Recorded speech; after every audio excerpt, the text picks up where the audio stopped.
everyone, I am the Srijal and guys today we discuss about pneumonia which is also called a bacterial disease.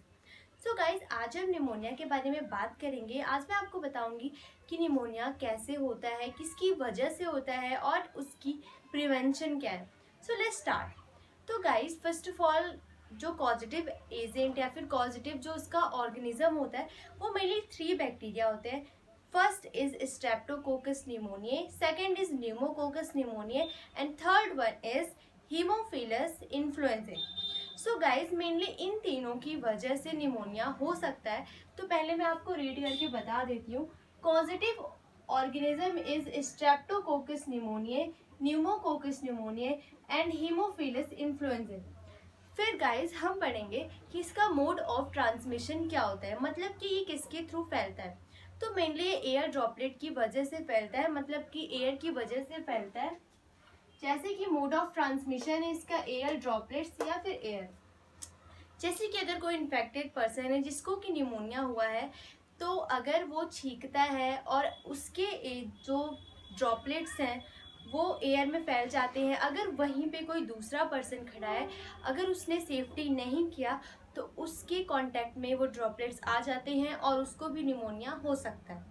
और ये touch से भी हो सकता है। अगर इन्फेक्टेड पर्सन अपने हाथों को बिना धुले ऐसे मतलब उसने लगाया, छींका है उसको और उसने कहीं भी टच कर दिया और वहाँ जाके अगर आप टच कर देते हो तो आपको भी निमोनिया हो सकता है। तो गाइज मोड ऑफ ट्रांसमिशन आपको समझ आ गया। अब हम पढ़ते हैं कि लोकेशन अफेक्टेड, इसमें कौन सा हमारे बॉडी का पार्ट अफेक्टेड होता है।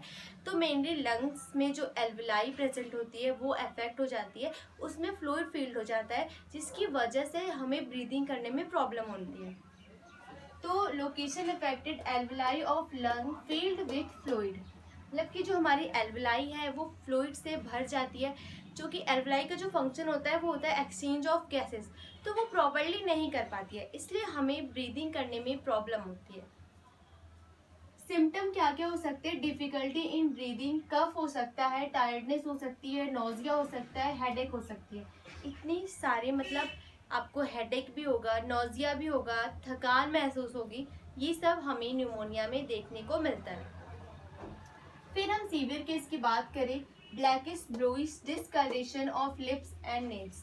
गाइस अगर हम सीवियर केस की बात करें, अगर हम न्यूमोनिया का अच्छे से इलाज नहीं कर रहे हैं तो वो बढ़ता चला जाता है और जब सीवियर केस आता है तो उसमें नेल और लिप्स का डिस्कलरेशन हो जाता है, मतलब कि ब्लूइश और वो ब्लैकिश में चेंज हो जाता है क्योंकि हमारी पूरी बॉडी को ऑक्सीजन अच्छे से ट्रांसपोर्ट नहीं हो रहा है, इसलिए ऐसा होता है।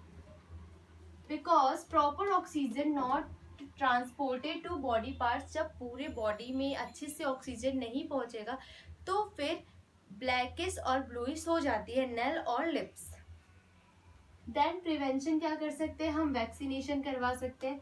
ट्रीटमेंट एंटीबायोटिक्स, ज़्यादातर बैक्टीरियल डिजीज़ में हम जो ट्रीटमेंट करते हैं वो एंटीबायोटिक से ही करते हैं। सो गाइज आई होप आपको ये वीडियो अच्छी लगी हो। मिलते हैं नेक्स्ट वीडियो में, आज के लिए इतना ही, बाय।